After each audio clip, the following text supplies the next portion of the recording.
Permítame, por favor, partir de tres premisas fundamentales, de tres supuestos, para ir desarrollando esta presentación. El primer supuesto es de que la evaluación en el nivel superior es una dimensión del currículum olvidado y descuidado, ¿no?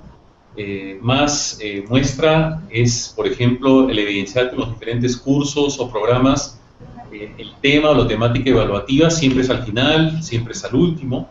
La segunda evidencia es que, por ejemplo, la evaluación se le desliga de la enseñanza, ¿no? Y eso realmente crea una tensión, puesto que la evaluación desde el punto de vista formativo no está separado de la enseñanza, sino es parte integrante de la misma, ¿no? La evaluación es un elemento descuidado del currículum porque mayormente está plagado de una serie de tecnicismos, sofisticaciones que realmente empiezan a desdibujar que realmente es una práctica de la evaluación formativa. Ya más adelante voy a centrar exclusivamente en lo que es la evaluación formativa y de qué manera se proyecta en la educación superior. Segunda idea como punto de partida es de que, tal como sucede en la educación básica, me refiero a inicial, primaria y la secundaria o la educación media, y en la universidad en este caso, el discurso acerca de lo que es una evaluación formativa, una evaluación permanente, una evaluación enriquecedora y solvente, es muy vigoroso, es un discurso bastante sólido, es un discurso bastante coherente. Sin embargo, en las prácticas vemos de que ese discurso se desdice completamente. Hace unos años elaboré conjuntamente con un investigador peruano que se llama Raúl Jauregui una investigación para la Agencia de Cooperación Canadiense y encontramos que ese fenómeno también se cumplía en mi país y de hecho que en muchos países de América Latina y del mundo, que en el discurso se habla de una evaluación formativa, de una evaluación que realmente permite el logro de desempeños, que permita realmente alcanzar dominios al máximo nivel, que los alumnos aprendan y sean evaluados a través de tareas de alta demanda cognitiva, fabuloso. Pero al momento de las prácticas, habíamos encontrado que los docentes siguen aplicando pruebas memorísticas, pruebas capciosas, o pruebas estrictamente de selección de respuesta o para marcar, las mal llamadas pruebas objetivas. Entonces, segunda idea fuerza, existe un discurso muy vigoroso, muy actualizado, pero las prácticas realmente desdicen y desdibujan ese discurso. En tercer lugar, es de que la mayoría de espacios de formación en evaluación, especialmente en la universidad, son espacios netamente técnicos y tecnológicos. Me refiero a que se confunde evaluación con hacer indicadores, se confunde evaluación con determinar sistemas de calificación y se confunde la evaluación con un acto meramente técnico y burocrático. Muchas veces he podido presenciar en diferentes países de la región que los docentes atraviesan una gran cantidad de cursos con respecto a lo que es evaluación, pero muchas veces son incapaces de poder definir qué es la evaluación formativa y realmente cómo se practica. Entonces, yo diría que son los tres puntos de partida que nos remiten pues, a un diagnóstico bastante complicado con respecto a lo que es la evaluación. Se enseña muy bien muchas veces. Se habla muchísimo del currículum por competencias o el currículum por desempeños en la educación superior, pero los principales problemas están en las prácticas. Para ser fieles a lo que es lo que se conoce como paradigma del pensamiento del profesor de Clark y Peterson, este paradigma del pensamiento del profesor nos dice que la concepción que tengan los docentes con respecto a cualquier dimensión del currículum o de su propia práctica docente, la concepción que tengan, sus teorías explícitas como implícitas, ¿sí? De una u otra manera explican el porqué de esas prácticas. En otras palabras, si un docente en una universidad toma pruebas de selección de respuesta o test de selección de respuesta para marcar, es porque tiene una determinada concepción acerca de la evaluación, ¿no? Y en este caso me alineo bastante a la postura de Carlos Rosales, quien en su libro Evaluar es reflexionar acerca de la enseñanza, nos propone ya en los últimos capítulos y partes de este texto que el principal foco de atención para poder cambiar las prácticas evaluativas es primero cambiar esas teorías implícitas que tienen los docentes con respecto a lo que es la evaluación. Y más aún en el nivel superior, donde muchos de los que actuamos en el nivel superior no tenemos formación pedagógica. ¿no? Sino somos personas que provenimos de diferentes disciplinas y ciencias, ¿no? Que por vocación, por interés, por deseo de compartir, nos hemos incorporado a la vida universitaria. Entonces, de ahí que el eje articulador de mi conferencia va a ser desmembrar, desentrañar, ¿sí?, una definición harto conocida acerca de lo que es la evaluación formativa, pero hasta llegar a sus prolongaciones mucho más pragmáticas que tienen que ver con el quehacer del docente en el aula, ¿sí? Entonces, permítanme ahora hacer una breve lectura de 5 líneas acerca de esta definición que nos va a conducir a lo largo de esta presentación. Dice: evaluación de aprendizajes, proceso reflexivo y permanente orientado a conocer las fortalezas y debilidades con el fin de optimizar los procesos de enseñanza y aprendizaje en la búsqueda de que todos, o casi todos, exhiban los desempeños esperados. ¿Sí? Esta es la columna vertebral de esta presentación. Hay algunos elementos que se desprenden de esta definición y es ahí donde voy a centrar mis principales argumentos y reflexiones, ¿no? En primer lugar, proceso reflexivo y permanente. Al hacer alusión a reflexivo, muy en la línea de Carlos Rosales, estoy tratando de entender y dar a conocer que la evaluación es un proceso de darse cuenta, es un proceso de percatarse y es un proceso intencionado a metas educativas, en este caso a metas de aprendizaje. El proceso reflexivo exige como condición el compromiso porque los alumnos puedan aprender. En otras palabras, el poner el enfoque de enseñanza en el aprendizaje de los estudiantes y no tanto en la enseñanza. Si es que ponemos el énfasis en el aprendizaje de los estudiantes, ¿sí?, realmente nos va a preocupar cómo están avanzando y nos va a suscitar cualquier tipo de señal o síntoma, nos va a suscitar rápidamente ese proceso de reflexión para poder realmente determinar y dilucidar con solvencia qué cosa es lo que está pasando, de qué manera podemos mejorar, de qué manera podemos actuar con mayor pertinencia con los estudiantes. Los procesos reflexivos implican también y suponen un dominio teórico sobre el contenido que voy a enseñar, acerca de cómo aprenden los estudiantes, acerca de cuáles son las maneras con las cuales el estudiante puede aprender, de qué manera yo puedo perfilar un estilo de enseñanza para X contenido dependiendo de su naturaleza. Y lo permanente, ¿no? La primera parte de esa definición, acuérdense, es proceso reflexivo y permanente.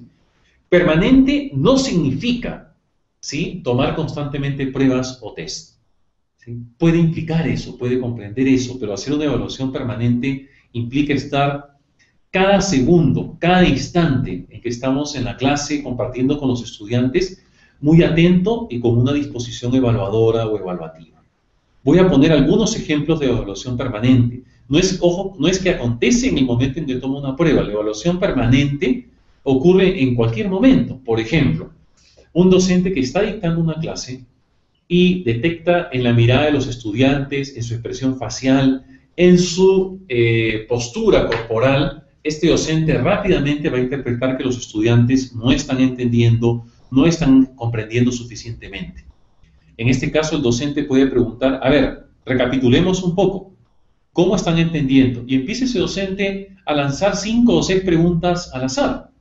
El docente, al tomar contacto con las respuestas, se puede dar cuenta que seguramente hubieron aspectos que debió explicar antes y no los hizo, o que seguramente debió dejar una lectura y no fue así, o que la lectura que dejó realmente no era la más adecuada para que los alumnos puedan después engancharse con el nuevo aprendizaje. Y si ese docente en ese momento toma una decisión y dice: bueno, muchachos, hay que revisar esto, o hagamos un paréntesis en el curso para poder revisar estos temas, ese acto se llama evaluación, ¿no? Otro ejemplo de evaluación permanente. Por ejemplo, el docente está constantemente dialogando con los estudiantes y puede, por ejemplo, en algún momento pedir a los estudiantes que puedan ejecutar aquella destreza, habilidad o desempeño que ha sido aprendido en ese momento. Por ejemplo, si estamos dictando un curso de estadística y el docente está repasando algún tema determinado, el docente podría ofrecer un ejercicio, ¿sí?, un caso sobre todo, y ver si los alumnos están en condiciones de aplicar y realmente determinar si lo han podido aprender. El docente rápidamente puede tomar una decisión optimizadora o facilitadora ¿sí? Y a ese acto también le llamamos evaluación. ¿Por qué muchas veces algunas universidades o instituciones de educación superior o incluso colegios se publicitan diciendo sistema de evaluación permanente? Cuando generalmente dicen sistema de evaluación permanente, están tratando de indicar que tienen un sistema de medición permanente a través de test, pero eso no significa que la evaluación sea permanente. Cuando se habla de evaluación permanente, no estamos haciendo alusión necesariamente a una nota, a un calificativo, a un número que vamos a poner al estudiante. La evaluación permanente significa, si dejamos un trabajo escrito a los estudiantes, que hagan un paper o un artículo o una monografía, la evaluación permanente, ¿qué significa? Que en cada clase o cada 15 días vamos a seguir ese trabajo. Y esta es una técnica evaluativa que se llama portafolio. Vamos a seguir ese trabajo y el profesor da pautas y recomendaciones para que ese trabajo mejore. Y en ese proceso de feedback o retroalimentación, el docente no necesita poner calificativos o notas, o no necesita calificar en todo momento. Esos actos no calificados, como los calificados, son evaluación permanente. Entonces, proceso reflexivo y permanente son los dos primeros componentes de esta definición. El otro componente tiene que ver con conocimiento, ¿no? Ya que la definición decía proceso reflexivo y permanente orientado a conocer fortalezas y debilidades. Quedémonos en conocimiento. Para poder hacer una evaluación formativa, en otras palabras, para poder retroalimentar y propiciar que los alumnos aprendan, realmente necesitamos utilizar una gran cantidad de evidencias. No una sola. Podríamos decir que una cátedra, un curso mal impartido, es aquel donde el docente apela a una sola forma de examen o a una sola forma de evidencia para poder ver de qué manera los alumnos están aprendiendo, ¿sí? Ya sea para calificar, pero especialmente para poder intervenir. La evaluación es un espacio para intervenir de cara a la mejora y de cara al final y al cabo que los alumnos dominen y conquisten los aprendizajes. Entonces, ese conocimiento tiene que transcurrir en un abanico grande de posibilidades, ¿sí? Para poder obtener información. Había dado en los ejemplos al inicio de esta presentación, por ejemplo, de hacer un sondeo, de interpretar el rostro de los estudiantes y posición corporal, de rápidamente pasar a una fase de ejecución y aplicación donde los estudiantes puedan realmente demostrar lo aprendido.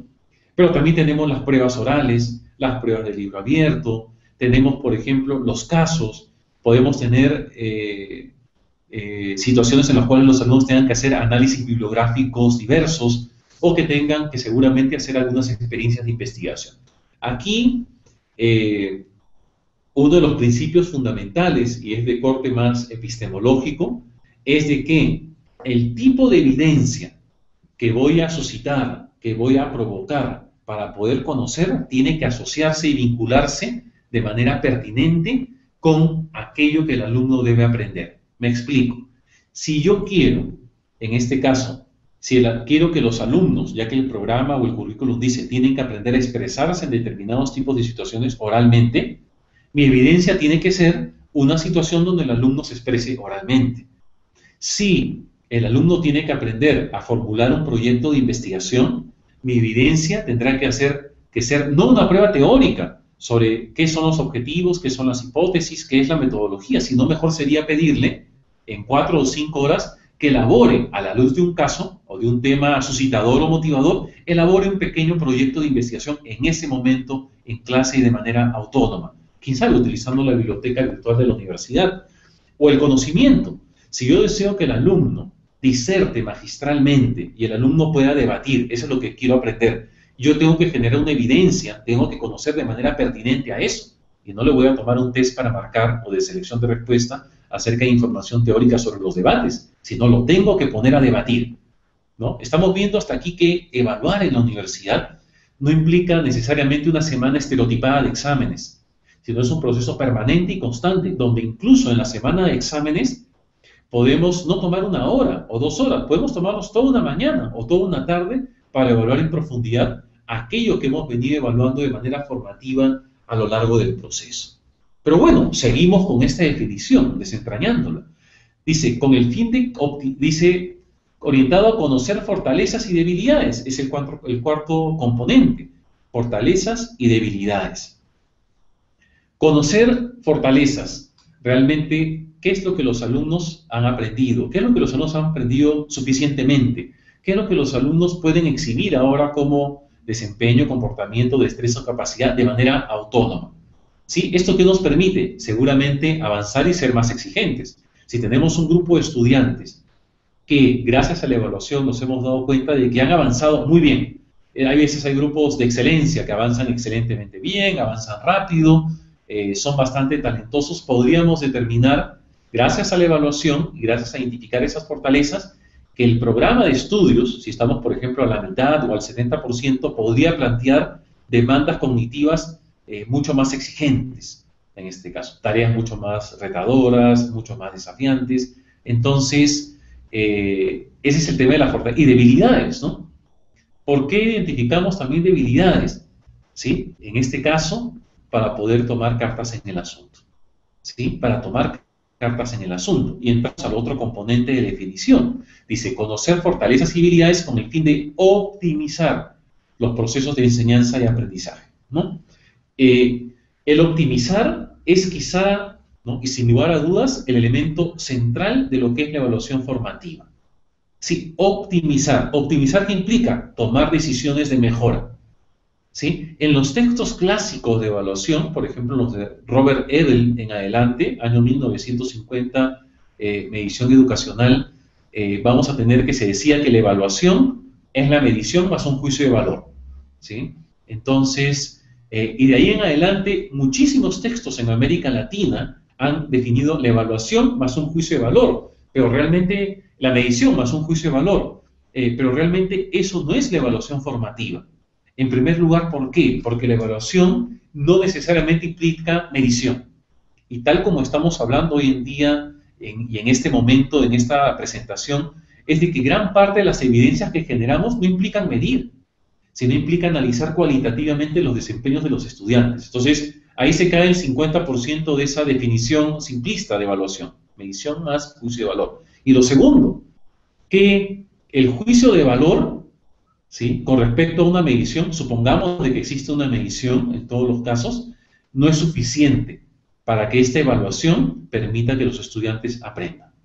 Entonces, el optimizar más y está por encima del juicio de valor con respecto a lo que es la evaluación. Por ejemplo, ¿qué significa optimizar? En síntesis, implica tomar algún tipo de decisión si hemos identificado fortalezas o hemos identificado debilidades, ausencias, tanto en nuestra enseñanza como en el aprendizaje de los estudiantes. ¿Quién sabe? Le faltan prerequisitos. ¿Quién sabe? El docente ese día pues estuvo en un mal día, ¿no? ¿Quién sabe? El docente se olvidó de dar la lectura apropiada o se confundió y envió una lectura seguramente a un nivel mucho más avanzado o mucho más básico. Entonces, optimizar implica tomar al menos 3 decisiones, ¿no? Y eso está bastante claro, por ejemplo, en los modelos de evaluación de facilitación de decisiones, ¿no? Por ejemplo, en la Universidad de California, en Estados Unidos, hay varios modelos de facilitación de decisiones, ¿no? Contexto, insumo, proceso, producto, por ejemplo, es el más clásico. Pero vamos a ver que al menos hay 3 tipos de decisiones. Decisiones preactivas, decisiones antes de entrar en contacto con los estudiantes. En segundo lugar, las decisiones interactivas. Los ejemplos que planteé al inicio, cuando hablaba de lo que es proceso permanente y reflexivo, son ejemplos de decisiones interactivas. Detecto, identifico las señales de los estudiantes y tomo rápidamente decisiones de carácter optimizador. Y están las decisiones postactivas. Tuve una sesión de aprendizaje, enseñé a los estudiantes, quién sabe, tomé una prueba de casos o una prueba de revisión bibliográfica, o seguramente después de la clase en una charla de café con mis estudiantes me doy cuenta de que algo no estaba bien. Entonces, la optimización no va a tener lugar en esa clase puesto que ya terminó, sino para la semana siguiente tomo una decisión, en este caso postactiva, preactiva, interactiva y postactiva. Sin la optimización, en otras palabras, sin el componente de optimización, podríamos decir que no estamos ante un proceso evaluativo formativo.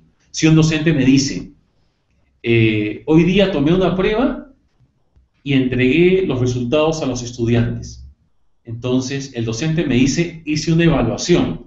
Ahí el término correcto sería decirle, ¿hiciste una medición o por último, aplicaste una prueba? pero no es evaluación formativa. El elemento fundante, el elemento de identidad, epistemológicamente hablando, de la evaluación formativa es la toma de decisiones. Y esa toma de decisiones no es cualquier tipo de decisiones, son decisiones optimizadoras.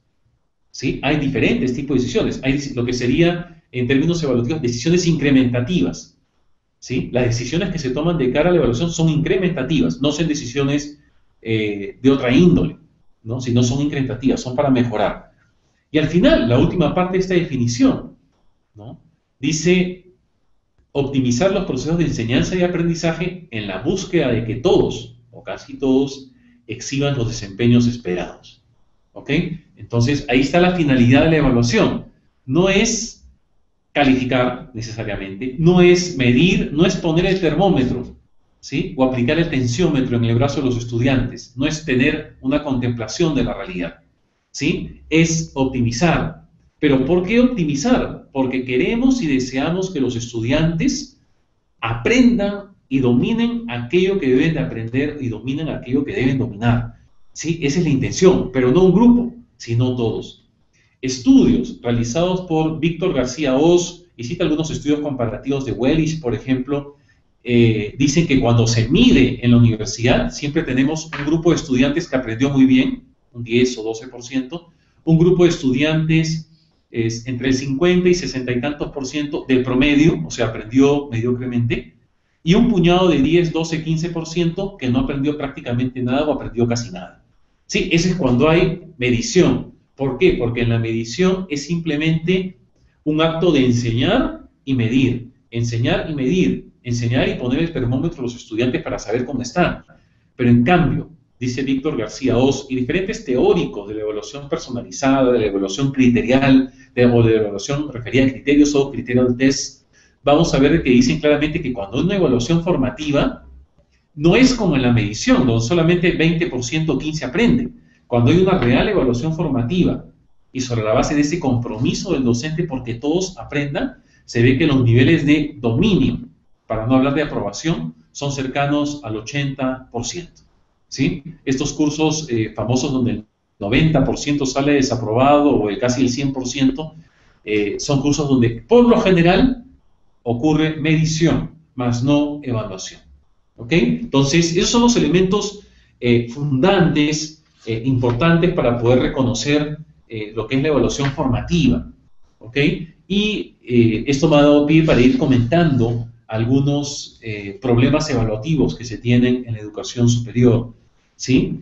Ahora permítame hacer una vinculación entre evaluación formativa en el nivel superior con las pruebas de desempeño. ¿Ok?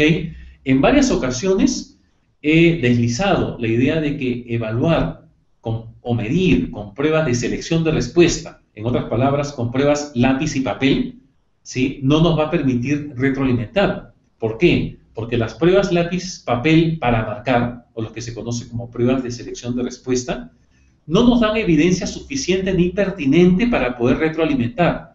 En otras palabras, un médico nunca podría intervenir y mejorar la salud de un paciente si es que no ha aplicado los métodos de exploración diagnóstica adecuados. ¿Sí? En este caso, un docente no podrá intervenir si es que realmente no aplica y no está constantemente suscitando que sus estudiantes transiten por procedimientos evaluativos pertinentes. Y cuando hablo de procedimiento evaluativo pertinente, estoy haciendo alusión a pruebas de desempeño. Mientras que las pruebas para marcar o completar no tienen alta demanda cognitiva y favorecen pobres hábitos de estudio, pobres hábitos realmente de repaso en casa, en domicilio, en bibliotecas, más centradas en la memorización, las pruebas de desempeño son buenos condicionantes del estudio en casa, ¿no? Por ejemplo, ¿qué son pruebas de desempeño? Son pruebas donde existe una máxima ligazón o vinculación entre lo que se quiere aprender, lo que se quiere enseñar y la exigencia evaluativa. Por ejemplo, las pruebas de desempeño plasman y plantean y exigen un máximo realismo. Por ejemplo, si los alumnos tienen que aprender a escribir, las pruebas de desempeño tienen que plantear, en este caso, que el alumno escriba. Si el alumno tiene que aprender a hablar, las pruebas de desempeño tendrían que ser orales. Si el alumno tiene que aprender a investigar en un curso de metodología de la investigación, la mejor prueba de desempeño será un portafolio, donde el alumno progresivamente va presentando sus avances de cara a una investigación original conducida y asesorada y facilitada por un docente experto. ¿Cuáles son esas pruebas de desempeño que se adecúan muy bien y realmente se ajustan a ese realismo que pretende también la evaluación formativa? Las pruebas orales, las pruebas de libro abierto, la resolución de casos, ya sea en momentos de examen o ya sea en clase o ya sea para hacerlo en la casa.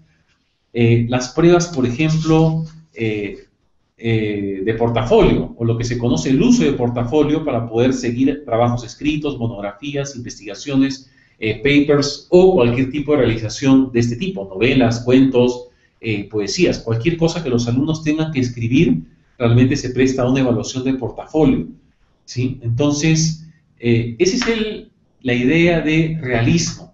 Algunos autores, por ejemplo en España en la década del 80, hablaron a esa vinculación y al decir que las pruebas de desempeño son pruebas auténticas, son pruebas reales, le decían que esas pruebas tienen validez ecológica.